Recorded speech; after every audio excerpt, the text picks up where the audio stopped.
Hello hello. முதலாவதாக இயக்குனர் திரு பிரேமானந்த் அவர்கள்.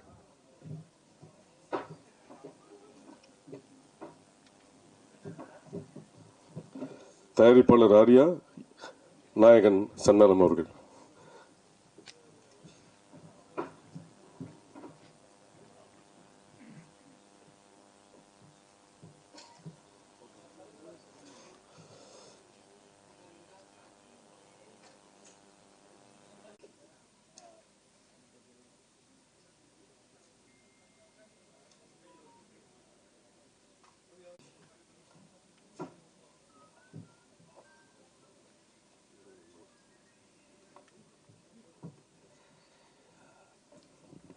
பத்திரிகை மற்றும் ஊடக நண்பர்களுக்கு வணக்கம்.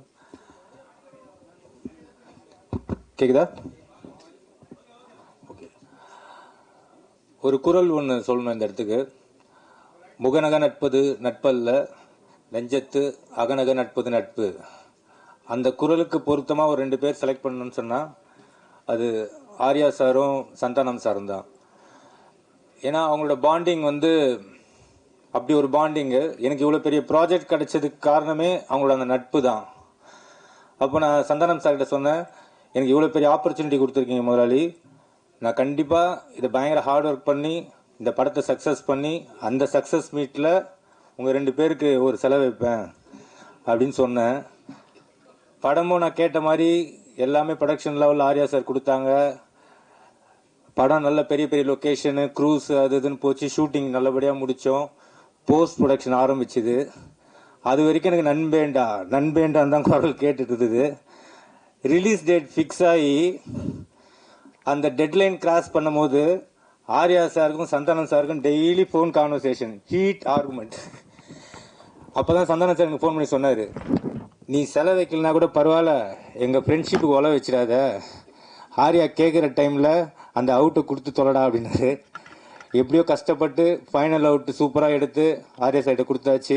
சார் கியூபுக்கு போயிடுச்சு சார். ஏன்னா இந்த படம் ஒரு யூஸ்வலான ஹாரர் மூவி கிடையாது. இதுக்குள்ளே ஒரு ஃபேண்டசியான ஒரு வேர்ல்டு இருக்குது. இதோட போஸ்ட் ப்ரொடக்ஷன் ஒர்க் ரொம்ப tough.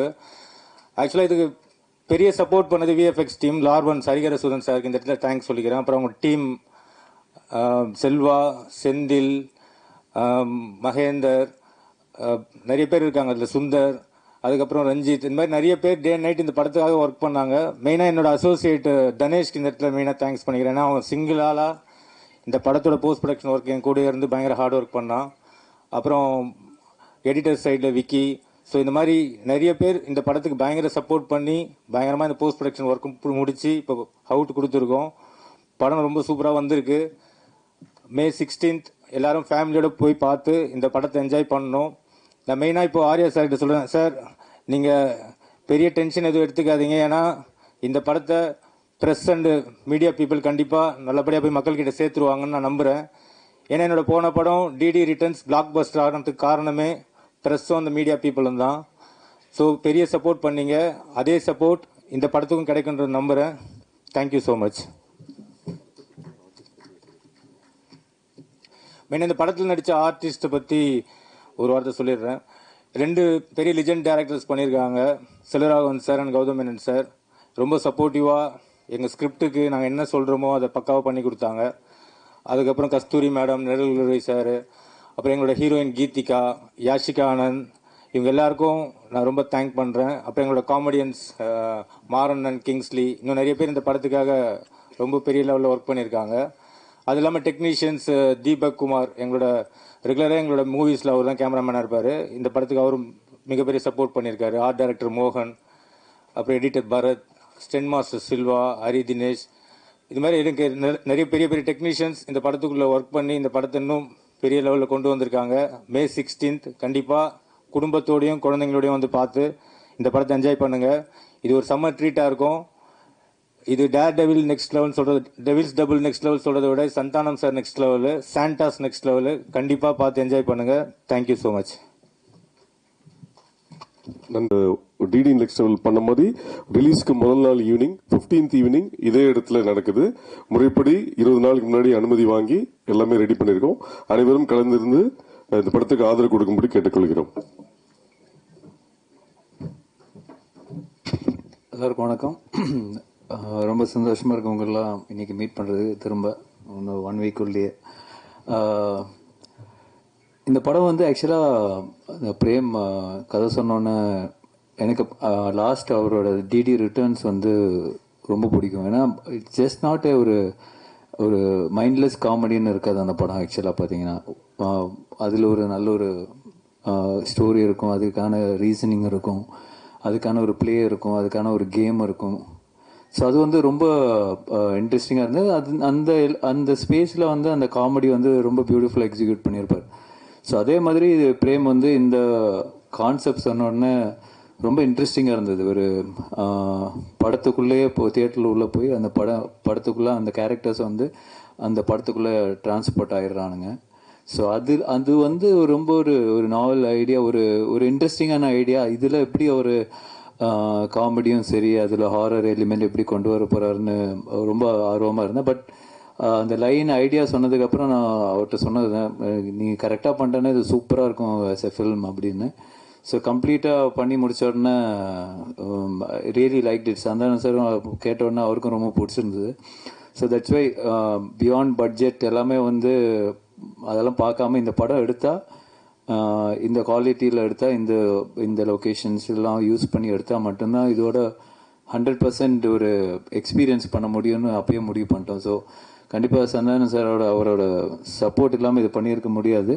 So I think full and full Santhanam வந்து இதில் வந்து ஆலோசிச்சு அவங்க பிரேம் கூட சேர்ந்து என்னெல்லாம் பெஸ்ட்டாக இதில் பண்ண முடியுமோ அவங்க 2 பேரும் சேர்ந்து பண்ணியிருக்காங்க. தட்ஸ் என்னோட இன்புட்லாம் ரொம்ப கம்மி தான். பட் தேர் எஃபர்ட் ஒரு லாஸ்ட் ஆல்மோஸ்ட் a year இந்த ப்ராஜெக்டில் தான் அவங்க 2 பேரும் ட்ராவல் ஆகிட்டு இருக்காங்க. ஸோ கண்டிப்பாக இந்த படம் நல்லா வந்து இருக்குன்னு எல்லாரும் நம்புகிறோம். ஸோ இந்த 16th ரிலீஸ் ஆகும்போது நீங்களும் பார்ப்பீங்க. So definitely very happy as a ப்ரொடியூசராக இந்த படம் ப்ரொடியூஸ் பண்ணியிருக்கேன்னு ரொம்ப ஹாப்பியாக இருக்கேன். அண்ட் கண்டிப்பாக அந்த ஹாப்பினஸ் வந்து இன்னும் அடுத்த லெவல் போகணும்னு நினைக்கிறேன். டெஃபினெட்லி இது மிகப்பெரிய சக்ஸஸ் ஆனால் இதோட நெக்ஸ்ட் லெவல் 2 கண்டிப்பாக சேர்ந்து பண்ணுவோம். So definitely so looking forward to it. Very positive about this project, அதுதான் நான் சொல்லுவேன். So thank you so much. நன்றி. அடுத்ததாக நாயகன் திரு சந்தானம் அவர்கள். எல்லாருக்கும் வணக்கம். நாங்கள் எங்கள் படத்தோடைய பிரச்சனையை பற்றி பேசலாம் அப்படின்னு வந்தோம். அதுக்கு முன்னாடி நிக்கில் சார் அவருடைய பிரச்சனையை சொல்லிட்டாரு. 20 நாளுக்கு முன்னாடியே நான் புக் பண்ணிட்டேன். நடுவில் 2-3 பேர் பூந்து கொலை போகிறானுங்க, நீங்கள்லாம் கண்டிப்பாக வந்துடணும். அதை எங்கள் முன்னாடி கன்ஃபார்ம் பண்ணுறாரு. 20 நாள் முன்னாடி நான் புக் பண்ணிட்டேன் தெரியுங்களா? அந்த 2 பேர் யாருன்னு உங்களுக்கும் தெரியும். ஸோ எங்கள் பிரச்சனையை விட அவர் பிரச்சனை தான் பெருசாக இருக்குது. ஸோ கண்டிப்பாக வாங்க. நீங்கள் 2 நாள் கழித்து அந்த 15th ஈவினிங் நான் டெஃபினட்டாக என்ஜாய் பண்ணுவீங்க ஒரு 2 மணி நேரம். இந்த படம் வந்து ரொம்ப ஸ்பெஷலாக இருக்கும். என்னென்னா என்னுடைய படங்கள் நான் வந்து காமெடினா பண்ணும்பொழுது ஆர்யா எனக்கு ஃபோன் பண்ணி, எப்பவுமே நாங்கள் ரெகுலராக பேசிக்கிட்டே இருப்போம். ஆர்யா வந்துட்டு, ஏன் மச்சான் நீ காமெடி பண்ணும்பொழுது ஒரு ஜாலியாக இருப்ப, பயங்கரமாக நல்லா பண்ணுவே, ஏன் இப்போ ஹீரோவானதுக்கப்புறம் பயங்கர அந்த ஃப்ளோ இல்லையே அப்படின்னு கேட்டால், இல்லை மச்சான் நிறைய கமிட்மெண்ட்டு, நிறைய விஷயங்கள், இந்த படம் பண்ணுறது, அடுத்த படத்துக்கு ஒன்று இது பண்ணுறது, இதுக்கு நடுவில் யாராவது ஒருத்தங்க அட்வான்ஸ் எடுத்துகிட்டு வந்துடுறாங்க, அது கதை கூட சரியாக கேட்க முடியாமல் டக்குன்னு ஏதோ ஒரு கமிட்மெண்ட் ஆயிரும் அப்படின்னு. அப்போ ஆர்யா சொன்னது, இந்த படத்தில் நீ ஃபுல்லாக க்ரியேட்டிவிட்டியில் இறங்கி வேலை செய், உன்னுடைய பிரச்சனை எல்லாத்தையும் நான் பார்த்துக்கிறேன், உன்னுடைய ப்ராப்ளம் எல்லாத்தையும் நான் சால்வ் பண்ணுறேன், நீ ஒன்லி வேலை செய்ய வேண்டியது இந்த 1 year இந்த படம் மட்டும்தான் அப்படின்னா, அது எனக்கு ஒரு மிகப்பெரிய ஒரு பலமாக இருந்தது. ஸோ நீங்கள் இந்த படத்தில் மறுபடியும் ஒரு நல்ல ஒரு கதை, திரைக்கதை, காமெடி, என்னுடைய ஆக்டிங், இது எல்லாமே வந்துட்டு நிச்சயமாக உங்களை வந்துட்டு திருப்திப்படுத்தும் நான் நம்புகிறேன். May 16 தியேட்டரில் போய் பாருங்கள். அதே மாதிரி ஆனந்தை நான் சொல்லுவேன், தமிழ் உலகின் கிறிஸ்டோஃபர் நோலன் அப்படின்னு சொல்லுவேன். ஏன்னா ஆனந்த் பண்ணுற கதை வந்துட்டு ஒரு லைனில் இருக்கவே இருக்காது. ஹாரர் ஜானர்னா ஹாரருக்குள்ளவே இருக்காது. டிடி ரிட்டர்ன்ஸ் நீங்கள் பார்த்தீங்கன்னா ஏற்கனவே நான் சொன்னேன், அந்த மாதிரி அதில் வந்து கேம் இருக்கும், அதில் ஒரு காசு காணாமல் போயிடும், அதில் ஒரு த்ரில்லர் இருக்கும், அதுக்கப்புறம் பார்த்தீங்கன்னா ஹாரருக்குள்ளே ஒரு அட்வென்ச்சர் இருக்கும். ஸோ இப்படி எல்லா லேயரையுமே வச்சு ஆனால் ரொம்ப அழகாக ரொம்ப ஈஸியாக பண்ணுவான். அந்த அளவுக்கு கொஞ்சம் நல்ல நாலேஜ் உள்ள ஒரு ஆள் ஆனந்த். ஸோ அது இந்த படமும் அது மாதிரி தான். இந்த கதையாக சொன்னால் யாருக்குமே புரியாது. என்னாலே புரிஞ்சிக்கவே முடியல. ஆனால் அதை ஒரு ஃப்ளோ பண்ணி ஒரு ஸ்க்ரீன் ப்ளேவாக பண்ணி ஒரு படம் அவுட்புட் காட்டும் போது தான் ரொம்ப நல்லா இருந்துச்சு. நல்ல காமெடியாக இருக்குது. டெஃபினட்டாக நீங்கள் எல்லோரும் சிரித்து பயங்கரமாக என்ஜாய் பண்ணுவீங்க. பட் நான் இங்கே என்ன தான் நாங்கள் கூவி படத்தை விற்றாலும் நீங்கள் பார்த்துட்டு சொல்கிறதா ரிசல்ட்டு. நீங்கள் தேட்டரில் பாருங்கள், ஃபேமிலியோடு பாருங்கள், குழந்தைங்க எல்லாரையும் கூப்பிட்டு போய் பாருங்கள், டெஃபினட்டாக என்ஜாய் பண்ணுவீங்க. கண்டிப்பாக நம்ம May 15th ஈவினிங் இங்கே ப்ரிவியூவில் மீட் பண்ணுவோம். தேங்க்யூ. நன்றி. தேங்க்யூ. கொஸ்டின்ஸ் ஒரு நிமிஷம்.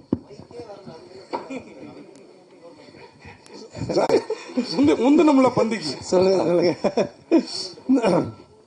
அதாவது இந்த படத்தில் எங்களை மாதிரி யூடியூப் ரிவ்யூவர்ஸை சாட்டையால் அடிக்கிறீங்களா, சப்போர்ட் பண்ணுறீங்களா? அது ரெண்டுமே இருக்குது. அதாவது வந்துட்டு ரெண்டு பேருக்குமே ஈக்குவலாக தான் ஆனந்த் பண்ணியிருக்காங்க. ஆக்சுவலாக வந்துட்டு ஒரு ரிவ்யூவர்னா எப்படி இருக்கணும் அப்படின்றதும் இந்த படத்தில் இருக்குது. அதே மாதிரி ஆஸ் ஏ ஒரு ப்ரொடியூசர் டிரெக்டர்னா அவங்க எப்படி இருக்கணும் அப்படின்றதும் இதில் இருக்குது. ரெண்டுமே இருக்குது இதில். கண்டிப்பாக ஒரு பட்சமாக இந்த படம் இருக்கவே இருக்காது. டைரக்டர் சார், கொஞ்சம் கூட மனசாட்சியே இல்லாம ஜோதிகா சூர்யா பாட்டை வந்து எப்படி டைரக்டர் யாஷிகா ஆனந்த் வச்சு எடுத்தீங்க? எங்க மேடம் இருக்கீங்க? இல்ல மேம், அவங்க யார் தெரியும்ல, பத்திரிகை உலகின் நயன்தாரா. Hello ma'am. மேம், இது வந்து ஜிவிஎம் சார் ஆல்ரெடி இன்டர்வியூவில் சொல்லியிருக்காங்க. எங்களுக்கு எங்கள் படத்தோட ப்ரீ ரிலீஸ் ஃபங்க்ஷன் முன்னாடி அவர் வேற ஒரு இன்டர்வியூவில் கூட சொல்லியிருக்காங்க. ஆக்சுவலாக ரொம்ப என்ஜாய் பண்ணி பண்ணார். இது வந்து ஸ்க்ரீன் பிளேக்குள்ள ஒரு சீக்வன்ஸ். இது ஆக்சுவலாக இது வெறும் காமெடிக்காக மட்டும் எடுக்கல, இது ஸ்க்ரீன் பிளேவாகவே இது தேவைப்படுது.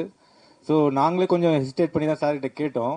பட் அவர் ரொம்ப ஸ்போர்ட்டிவாக இது பண்ணி தான் அவன் நல்லா இருக்கு இது அப்படின்னு சொல்லி பண்ணார்.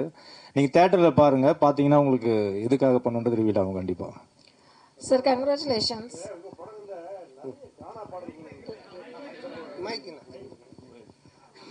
உங்கள் படங்களில் நிறைய கானா பாடல்களுக்கு முக்கியத்துவம் கொடுக்குறீங்க. அதுக்கு என்ன காரணம்? அதுக்கு இந்த ஹீரோக்களில் நீங்கள் ஹீரோவாக ஆயிட்டீங்க, அந்த மாதிரி இந்த இன்ட்ரோடக்ஷன் சாங்ஸு அந்த மாதிரிலாம் நீங்கள் இம்பார்ட்டன்ஸ் கொடுக்காம மெயினாக கானா பாடலுக்கு முக்கியத்துவம் கொடுக்கறதுக்கு என்ன காரணம்?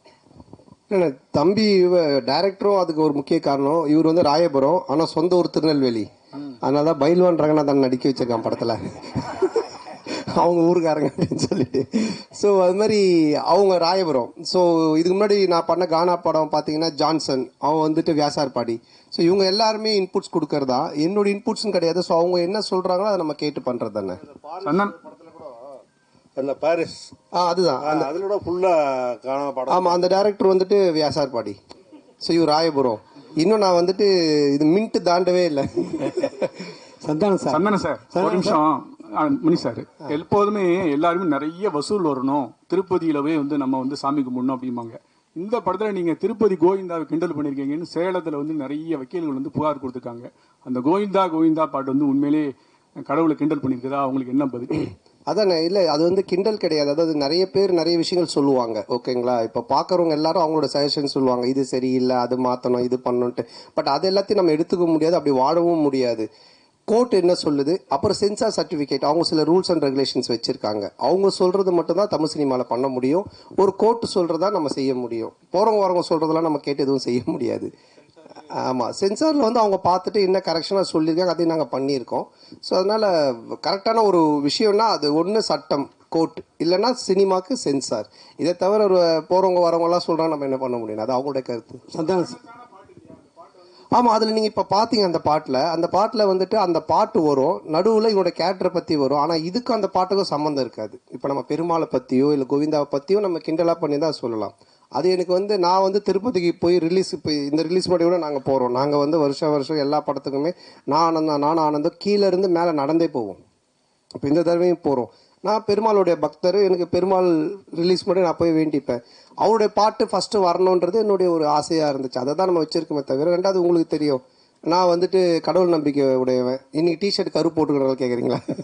ஸோ அதனால் நான் வந்து கடவுளை கிண்டல் பண்ணியோ கடவுள் இது பண்ணலாம் இது பண்ணவே மாட்டேன். அது உங்கள் எல்லாருக்குமே தெரிஞ்ச விஷயம். அதனால் அது வந்து என்னுடைய மன திருப்திக்காக வச்சது, அதுவும் சரியான முறையில் இருக்குது. சந்தானம் சார்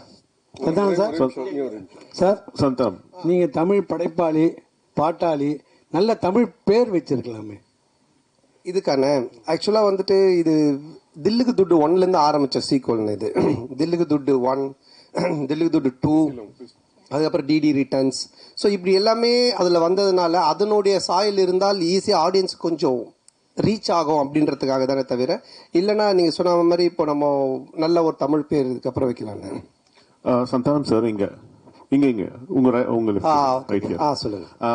இப்போ ஒரு வாரமா வந்து எல்லையில் வந்து பதற்றம் இருக்கு, எதிர்பாராத பல நிகழ்வுகள் நடந்திருக்கு. இந்த நிகழ்வுகளால சில படங்கள் ரிலீஸ் ஆன படங்களை வந்து நிறுத்திட்டு புஷ் டேட்ஸ் ஆல்சோ. பலர் வந்து ரிலீஸ் பண்ணலான்றத வந்து புஷ் பண்றதுக்கான முயற்சி எடுத்திருக்காங்க. உங்களுக்கு அந்த மாதிரி ஏதாவது அன்சர்டனிட்டிஸ் இருந்ததா? போன வாரம் ஏதாவது மாற்றுதல் பிளான் பண்ணியிருந்தீங்களா? என்ன? ஆமா, நிச்சயமா இருந்துச்சு. அது நான் ப்ரொடியூசர் ஆர்யாட்டையும் நான் வந்து டிஸ்கஸ் பண்ணோம், ஆர்யாவும் பேசிட்டு இருந்தாங்க. ஆனால் அதுக்கப்புறம் அது நல்ல முறையில் கடவுள் அருளால் சுமூகமாக அது இப்போ முடிஞ்சு, ட்ரம்ப் அந்த ஒரு ட்வீட் பண்ணதுக்கு அப்புறமா, அவர் சொன்னதுக்கு அப்புறமா இப்போ சால்வ் ஆனதுனால சரி ஓகே அகைன் நம்ம வந்துட்டு ப்ரொசீட் பண்ணலாம் அப்படின்ற ஸ்டெப் தான் எடுத்திருக்கோம். மேபி பதட்டமாக இருக்குது, இன்னும் மோசமாக போயிட்டு இருக்குன்னா நிச்சயமாக நாங்களும் அதை இது எல்லாத்தையுமே ஸ்டாப் பண்ணலான்னு அவர்கிட்டே சொன்னோம். நிக்கில் முருகன்கிட்டே நாங்கள் என்ன சொன்னோம்னா, இல்லை சார் நம்ம ப்ரெஸ் இதெல்லாம் ஸ்டாப் பண்ணிடலாமா இன்னும். அப்புறம் மார்னிங் அந்த ஒரு நியூஸ் பார்த்துட்டு தான் அதுக்கப்புறம் சரி நம்ம ப்ரொசீட் பண்ணலான்னு பண்ணோம். சார் ஒரு நிமிஷம் கார்த்தி ஒரு நிமிஷம். அவங்க கேட்டுட்டு இருக்காங்க, அது பதில் சொல்லி முடியட்டும், அப்புறம் நீங்க கேளுங்க. மைக் வாங்கிட்டு கேளுங்க, கொஞ்சம் வெயிட் பண்ணுங்க கார்த்தி. இல்ல அவங்க கேட்டுட்டு இருக்காங்க. இல்ல ஒரு நிமிஷம், அவங்க மைக்ல கேளுங்க. உங்களை கேட்க வேணாம்னு சொல்ல, ஒரு நிமிஷம் பாலா, கேட்க வேணாம்னு சொல்லல. அவங்க வந்து வீடியோ ரெக்கார்ட் பண்ணுன்றாங்க, அதுக்குதான் மைக் ஒருத்தர் கொடுத்தது. பந்திக்கு முந்திக்கணும், நீங்க தான் ஃபர்ஸ்ட் மைக் வாங்குனீங்க. இப்ப மைக் அவங்க கேட்க போறாங்க, அவங்க கேட்டு முடிச்சு கேட்க போறாங்க. உங்க ஒரு நிமிஷம், அப்ப மைக் கேளுங்க, மைக் வாங்கிட்டு கேளுங்க. அப்ப மைக் வாங்கிட்டு கேளுங்க. நீங்க என்ன கேளுங்க, அவங்களுக்கு கேட்க கூடாது, என்ன கேட்கணும். நீங்க என்ன கேளுங்க, மைக் என்ன கேளுங்க, நான் கொடுக்குறேன் உங்களுக்கு. கேளுங்க. இல்ல கேளுங்க, கேட்க வேணாம்னு சொல்லவே இல்லையே. மைக்க வாங்கிட்டு கேளுங்கன்ற அவ்வளவுதான். 31 வருஷமா உங்களோட சேர்ந்து பத்திரிகையாளனா இருக்கேன். கேள்வி கேட்க நீங்க கத்து தரீங்களா? நான் கத்து கொடுக்கலங்க, கேள்வி கேளுங்க, மைக்க வாங்கிட்டு கேளுங்கன்றோம். சார் கார்த்தி சார், நீங்க வாங்க கேளுங்க. இதுக்கு ரிலேட்டடா நம்மட்ட கேட்டா நான் தான் அதான் கேளுங்க விடுங்க சொல்லுங்க. அந்த மிலிட்டரி வீரர்களுக்கு நன்றி தெரிவிக்கிற விதமா தான் 2 பேரும் மிலிட்டரி கெட்டப்ல வந்திருக்கீங்களா? அவர் எவ்வளவு காமெடியா ஜாலியா கேட்கிறாரு. இல்ல ஆக்சுவலா வந்து அவர் அந்த படம் அந்த மாதிரி அது என்னன்னு தெரியல எனக்கு, அவர் வச்சிட்டு இருக்காரு. நான் இந்த படத்தோட கண்டினியூஷனுக்காக இந்த மாதிரி கட் பண்ணிருக்கேன். சார் கேமியோ ரோல் யாரும் பண்றீங்களா? இல்ல இப்போதைக்கு அந்த ஐடியா இல்ல, அப்படியே இருந்தாலும் இப்ப சொல்ல மாட்டோம் இல்லைங்களா? இல்ல இந்த படத்துல யாரும் இருக்காங்களா? இந்த படத்துல அதான் அது இப்ப சொல்ல முடியாது, அப்படியே இருந்தாலும். ஏன்னா படத்துல ஒரு சர்ப்ரைஸ் எலிமெண்ட் தானே அது இருக்கும். ஆனா அப்படின்னு எதுவும் இல்ல, அப்படி இருந்தாலும் சொல்ல மாட்டோம். டைரக்டர் சார், இன்னொரு மைக் கொடுமா. போஸ்டர்ல ஹீரோயினையும் கஸ்தூரி மேடத்தையும் காணாம, என்ன காரணம்? இன்னைக்கு இது நிறைய போஸ்டர் டிசைன்ஸ் பண்ணோம் சார். ஸோ இதில் இன்னைக்கு 15th வந்துடும் சார் கஸ்தூரி மேடம் போஸ்டர்.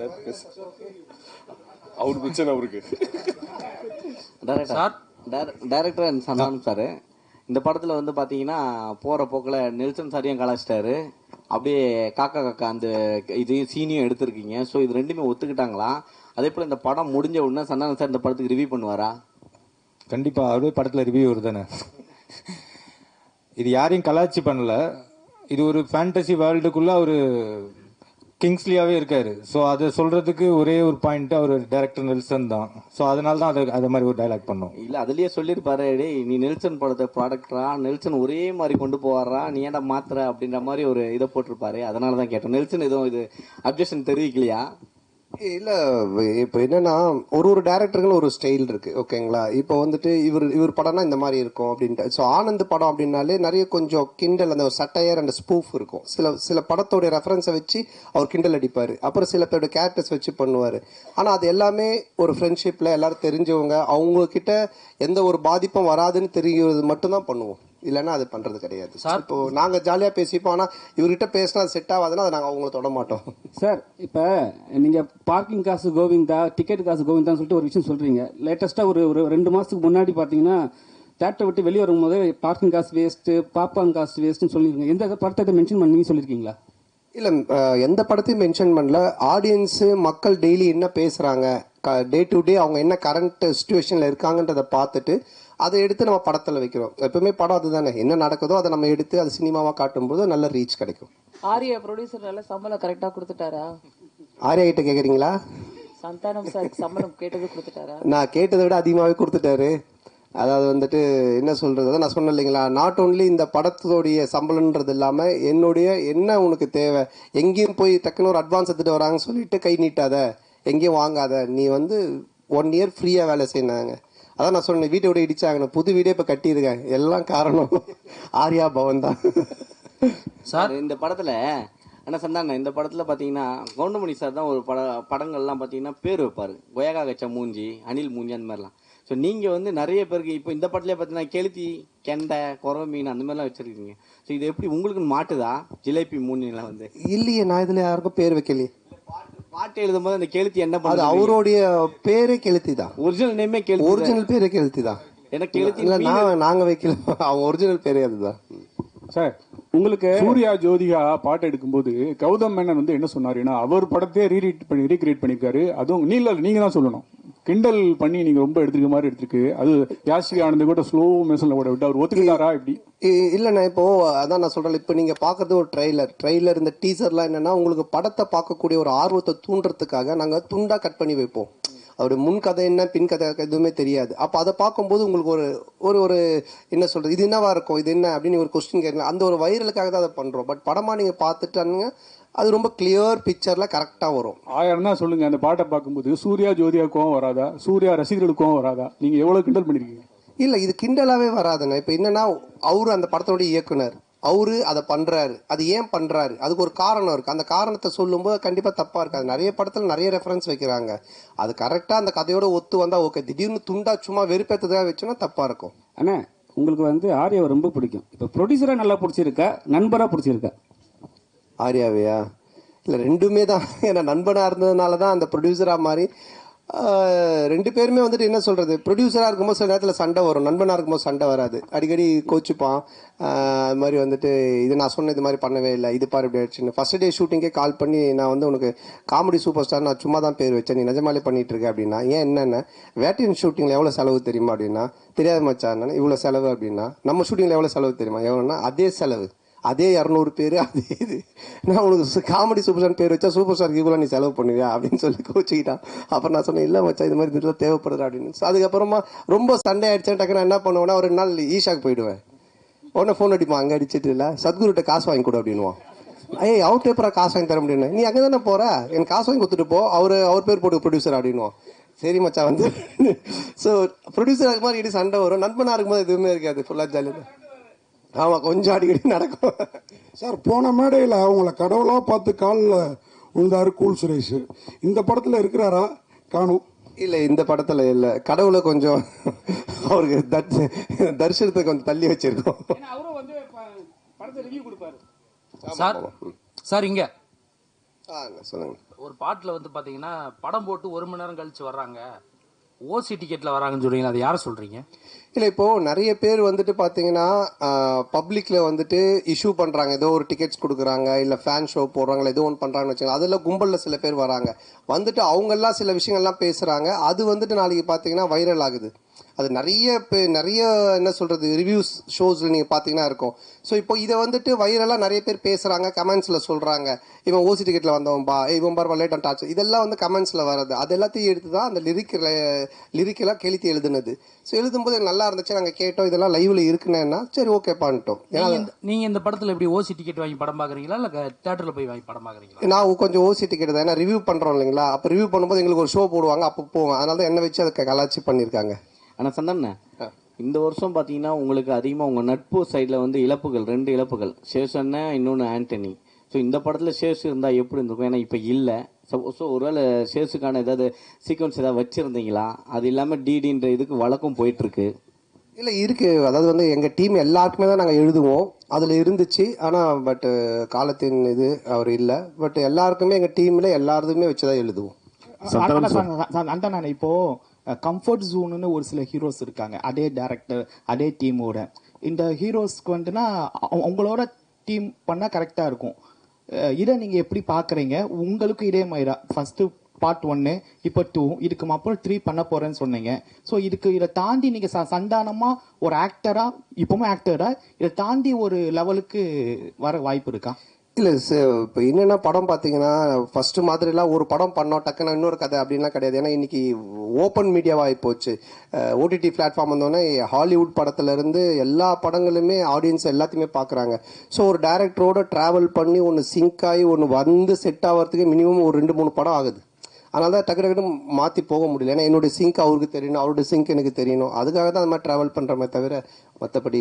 சந்தனம் சார் இங்கே தான் திருப்பி ரைட் ஹியர். உங்களுடைய நட்பு வந்து சிம்புவோட வந்து எல்லாருக்கும் தெரிஞ்ச விஷயம். அண்ட் அவர் வந்து ஒரு ரிக்வெஸ்ட் வச்சிருக்காரு உங்ககிட்ட, நீங்கள் மறுபடியும் காமெடியனாகவும் படம் வந்து நடிக்கணும் அப்படின்ட்டு. அந்த ரிக்வெஸ்ட்டை எவ்வளோ தூரத்துக்கு நீங்கள் எடுத்துக்கிட்டு இருக்கீங்க? இனிமேல் சந்தானம் காமெடியானவும் அடிக்கடி படத்தில் பார்க்க முடியுமா? ஏன்னா உங்களுக்குன்னு ஒரு ஃபேன் பேஸ் இருக்குது. அந்த ஃபேன் பேஸ் நீங்கள் மறுபடியும் காமெடியன் ரோல்ஸும் பண்ணணும்னு எதிர்பார்க்குறாங்க. இல்லை அதுதான், இப்போ காமெடி ரோல்னா நீங்கள் ஃபஸ்ட்டு பார்த்த சந்தானத்தை பார்க்க முடியாது. நிச்சயமாக அந்த மாதிரி ஒரு சந்தானம் இருக்காது. ஏன்னா அது இப்போவே ஆடியன்ஸுக்கு டிவியில் நிறைய ஷோஸில் நிறைய ஆதித்யா சேனல் சிரிப்பெல்லாம் பார்த்துட்டாங்க. நீங்களும் யூடியூப்ல நிறைய பார்த்துருக்கீங்க. ஸோ புதுசாக ஒன்று பண்ணணும், அது எப்படி டிசைன் பண்ணி பண்ணணுன்றதை நானும் யோசிச்சுக்கிட்டு இருக்கேன். அண்டு எல்லா படத்துலையும் என்னால் பண்ணுவேனான்னு எனக்கு தெரியல. ஏன்னா எனக்கு ஆல்ரெடி கமிட் ஆகி ஹீரோவாக பண்ணக்கூடிய அட்வான்ஸ் கொடுத்து ஒரு 3-4 பேர் ஆல்ரெடி வெயிட்டிங்கில் இருக்காங்க. ஸோ அதுவும் நான் பண்ணணும். இப்போ அதுவே நான் ஒரு படத்தை திருப்பியும் அவங்களுக்கு ரிட்டர்ன் பண்ணிட்டு தான் எஸ்டிஆருக்காக அதை பண்ணுறேன். அவருக்கு அதை என்ன மாதிரி பண்ண முடியுன்றதை நான் இப்போ டிசைன் பண்ணிகிட்டு இருக்கோம். அதுக்கப்புறம் ஆர்யாவோட ஒரு கமிட்மெண்ட் இருக்குது. நான் வடக்குப்பட்டி ராமசாமிலே சொன்னேன் ஆர்யாவோட நான் பண்ணோம் அப்படின்ட்டு. ஸோ அந்த கமிட்மெண்ட்டும் போயிட்டுருக்கு. ஸோ அதுக்கும் பேசிகிட்டு இருந்தோம். பட் இவன் எப்போ பண்ணுவான்னு தெரியல. இவங்கிட்ட அப்படின்னா ஆர்யா கியூபுக்கே 1 வீக் ஆச்சு தான் அனுப்புனேன் அப்படின்னு சொன்னேன். ஸோ ஆனந்தம் ஒரு லைன் ஒன்று எழுதி இருக்கான் எங்கள் 2 பேரை வச்சு. அதில் ஒரு கேரக்டர் ஒன்று பண்ணலான் இருக்கோம். ஸோ பண்ணுவேன் கண்டிப்பாக. ஆனால் நிறைய பண்ணுவேனான்னு தெரியாது. பழச பண்ண மாட்டேன் நிச்சயமா. ஆனால் இந்த கொஸ்டினோட தொடர்ச்சி தான் இது. சிம்பு சார் சொன்னார் தமிழ் சினிமாவில் காமெடி நடிகர்கள் குறைஞ்சிட்டாங்க, காமெடியும் கம்மியாகிடுச்சுன்னு சொல்கிறாங்க. அது எப்படி நீங்கள் பார்க்குறீங்க? அவர் சொன்னதுக்கு என்ன வந்து பார்க்குறீங்க, நான் எப்படி சொல்ல? ஏன்னா அவர் உங்களுக்கு தான் சொன்னார், நீங்களா வந்து ஆக்டர் ஆகி போயிட்டீங்க, ஹீரோ ஆகி போயிட்டீங்க, ஸோ வந்து தமிழ் சினிமாவில் காமெடி கம்மியாயிடுச்சுன்னு சொன்னார். இல்லை என்கிட்ட அவர் பர்சனலாக சொல்ல பப்ளிக்காக எல்லார்கிட்டையும் சொன்னார். அப்போ நீங்கள் நடிக்க வாங்கன்னு கூப்பிட்டாரு, நான் அதுக்கு எஸ்ன்னு சொன்னேன். அதை நான் எப்படி சொல்ல முடியும்? ஆரியா சார், சார்பட்டா பயங்கர ஹிட்டு, பிளாக் பஸ்டர், செகண்டும் வரப்போகுதுன்றாங்க. அதில் நீங்கள் இருக்கீங்களா, இல்லை அடுத்த படத்துக்கு ப்ரொடியூசராக காலத்தில் இறங்க போகிறீங்களா சந்தானம் சார் வச்சு? இல்லை, இப்போ சார்பட்டா வந்து ஆகஸ்ட்லேருந்து ஷூட்டிங், இப்போ பார்ட் 2. இப்போ வந்து வேட்டும் ரஞ்சித் சார் அந்த படம் ஷூட்டிங் போயிட்டுருக்கு. ஸோ கண்டிப்பாக அது ஆகஸ்ட்லேருந்து பார்ட் 2 ஸ்டார்ட் பண்ணுறோம். சார் நீங்கள் ப்ரொடியூஸ் பண்ணதுக்கப்புறம் சந்தானம் சார் நீங்கள் சொன்ன மாதிரி கேட்க ஆரம்பிச்சாரா, இல்லை அவர் சொல்கிறது நீங்கள் கேட்க ஆரம்பிச்சிங்களா? ஏன்னா பாட்லேயே சொல்லியிருப்பாரு. இந்த படம் பொறுத்த வரைக்கும் என்ன, ப்ரொடியூசர்னு பேர் தான், பண்ணதெல்லாம் இவர் தான். ஏன்னா அதை நான் சொன்னல, ஃபர்ஸ்ட் டே ஷூட்டிங் போய் அந்த செலவு லிஸ்ட் எடுத்து பார்த்தேன். டேய் உண்மையான கப்பலில் ஷூட் பண்ணாலும் இவ்வளோ செலவாகுதுடா அப்படின்னு சொன்னேன். பட் நான் அதாவது சொன்ன மாதிரி இந்த படம் அப்படி எடுத்திருந்தா தான், இப்போ நீங்கள் அந்த குவாலிட்டியாக எடுத்திருந்தா தான் அது அதோட அவுட்புட்டு தேவைப்படுது. பட் அது வந்து எவ்வளோ பெஸ்ட்டாக, எவ்வளோ எஃபிஷியண்ட்டாக ப்ரொடக்ஷன் சைட்லேருந்து எவ்வளோ கம்மியாக நம்ம பண்ண முடியுமோ, அது வந்து கம்மின்னா வேஸ்டேஜ் இல்லாமல் எங்களால் எங்களோட எக்ஸ்பீரியன்ஸ் டீமை வச்சு அது மேக்ஸிமம் வேஸ்டேஜ் கட் பண்ணி அது பெஸ்ட்டாக பண்ண முடிய அளவுக்கு பண்ணியிருக்கோம். பட் எதுவுமே நான் கண்ட்ரோல் பண்ணது, நான் ஒன்று தான் அவர்கிட்ட சொன்னேன், எது தேவையோ பண்ணு, கண்டிப்பாக பண்ணாமல் இருக்காத. ஸோ அப்படி தான் இது பண்ணது. பட் ஃபுல்லாக பண்ணது அவர் தான். சந்தானம் சார், நீங்கள் காமெடி வெளிப்படத்தில் பண்ண மாட்டேன் அப்படின்னீங்க. சிம்புவோட நட்புக்காக இப்போ காமெடி போடுவீங்க. அதுமாரி பழைய ப்ரெஸ் மீட்டில் சொன்னீங்க நான் வந்து அரசியல் பக்கமே போக மாட்டேன் அப்படின்னு. இப்போ உங்கள் நண்பர் உதயநிதி சார் வந்து பார்த்தாவா எனக்கு ஹெல்ப் பண்ணு அப்படின்னு அடுத்த மே மாதம் கூப்பிட்டாருன்னா சிம்பு மாதிரி அந்த கொள்கையை மாற்றி ஏதாவது பிரச்சாரத்துக்காவது போகிறதுக்கு ஐடியா இருக்கா? சரி, அரசியலை பொறுத்த வரைக்கும் சார், யார் கூப்பிட்டாலும் யார் இது பண்ணாலுமே ஒரு விஷயம் தான் நான் வந்து தெளிவாக சொல்கிறது என்னென்னா, நீங்கள் உழைச்சா உங்களுக்கு சாப்பாடு, நான் உழைச்சா எனக்கு சாப்பாடு, இதை தவிர வேறு எதுவுமே கிடையாது. பட் நட்பு ரீதியாக சில விஷயங்கள் இருக்குது, இதெல்லாம் பண்ண முடியும், இதெல்லாம் பண்ண முடியாது. இப்போ நான் சிம்பு சார் எஸ்டிஆரில் என்ன கூப்பிட்டாலும் இப்போ அவர் வந்து சந்தானத்துக்கு கம்ஃபர்டபுளாக என்ன காமெடி பண்ண முடியும், அவருக்கு என்ன செய்ய முடியும் கேரக்டரா அப்படின்ற அந்த ஃப்ரீடம் எனக்கு கொடுத்துருக்காரு. அதையே அதையே பண்ணணும் அப்படின்னு அவர் என்ன ஃபோர்ஸ் பண்ணல, இல்லை அந்த மாதிரி ஒன்று சொல்லலை. அது மாதிரி உதய் சார் கூப்பிட்டாலும் அதுக்குன்னு சில எனக்கு இந்த கம்ஃபர்டபுள் ஓகே, இதை நான் பண்ண முடியும், நான் வந்து சொல்ல முடியும், இதெல்லாம் எனக்கு ஓகேன்னா நான் நிச்சயமாக போய் பண்ணுவேன். சார் சந்தானம் சார், அடுத்த வாரம் பார்த்தீங்கன்னா நீங்கள் நடித்த படம், சூரி நடித்த படம், யோகி பாபு நடித்த படம், உங்களுக்குள்ளாரே ஒரு போட்டி வந்துடுச்சு. அது எப்படி பார்க்க? ஏன் மற்ற இன்னொருத்தர் விட்டுட்டீங்களே, டாம் க்ரூஸ், மிஷன் இம்பாசிபிள், அவரையும் சேர்த்துக்குங்க. ஏன் ஹாலிவுட்ல விட்டுட்டீங்க? அப்புறம் ஃபைனல் டெஸ்டினேஷன், அந்த ஹீரோ பேர் என்ன, ஹீரோயின் பேர் என்ன, பேர் தெரியல, அவங்களே சேர்த்துங்க. 5 பேர். நான் தமிழ்நாட்டை விட்டு தாண்டல, அதனால தெரியல. ஸோ அதனால எல்லாரையும் சேர்த்துங்க, மொத்தமாக எல்லாரும் காம்படிஷன்னால எத்தனை படம் வந்தாலும் ஓடும் சார், நல்லா இருந்துச்சுன்னா. சார் ஆர்யா சார், நீங்கள் இதில் ப்ரொடியூசராக மட்டும் ரோல் பண்ணுறீங்களா இல்லை ஏதாவது ஒரு சின்ன கேமியோ ரோல்? இல்லை சார் ஒன்லி ப்ரொடியூசர் ரோல் மட்டும்தான்.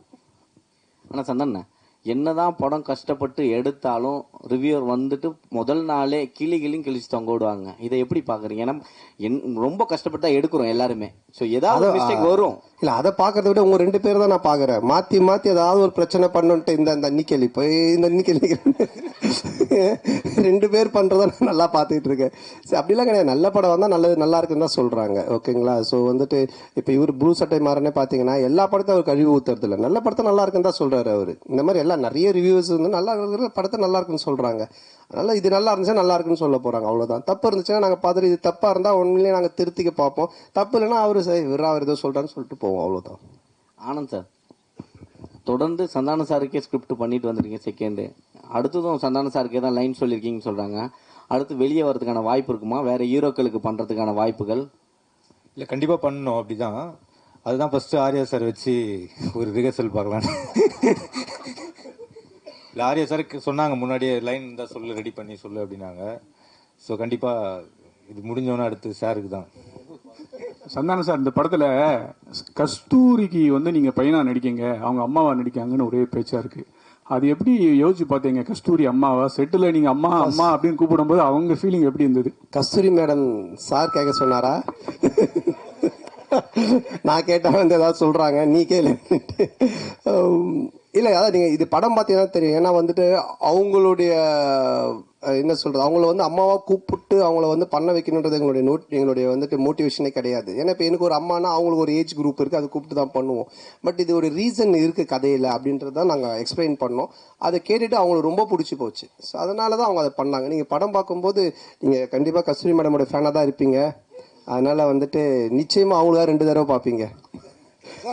டேரக்டர் சார், அது மாதிரி அன்னைக்கு சந்தானம் சார் அந்த ஆடியோ ரிலீஸில் பேசுகிறப்ப அவருக்கு புக் காமெடி இருக்குது, மொட்டராஜனுக்கு எலி காமெடி இருக்குது. சந்தானம் சாருக்கு என்னெல்லாம் காமெடி இருக்குது படத்தில்? சந்தானம் சார் தான் இந்த காமெடியோட ஃப்ளோவே டேக் ஓவர் பண்ணுறவர். டோட்டலாக உங்களுக்கு ஓப்பனிங் படம் ஆரம்பித்ததுலேருந்து இந்த படத்தில் தான் சொன்னேன், ஓஜி சாண்டா ரிட்டர்ன்ஸ்ன்ற மாதிரி. ஏன்னா ஓவரால் இந்த படத்தையே கேரி ஓவர் பண்ணுறது சந்தானம் சார் தான். அவரோட ஸ்க்ரீன் ப்ரெசன்ஸ்லேருந்து அவரோட லுக்கு, அவரோட பாடி லாங்குவேஜ் ரொம்ப ஃப்ரெஷ்ஷாக இருக்கும். உங்களுக்கு பார்க்கும் போது ஆடியன்ஸ்க்கும் சரி, எனக்கு அதான் எப்பயுமே சொல்லுவேன், எனக்கு ரொம்ப பிடிச்சது பார்த்தா காட்டுப்பூச்சி அந்த மாதிரி கேரக்டர்ஸ் பண்ணணுன்னு. ஸோ அதை பிரேக் பண்ணுவோம் இந்த கிசா 47. கண்டிப்பாக என்ஜாய் பண்ணுவீங்க சார். சந்தானம் சார், இந்த டிடி பிரச்சனை உங்களை விட்டு போகவே மாட்டுது.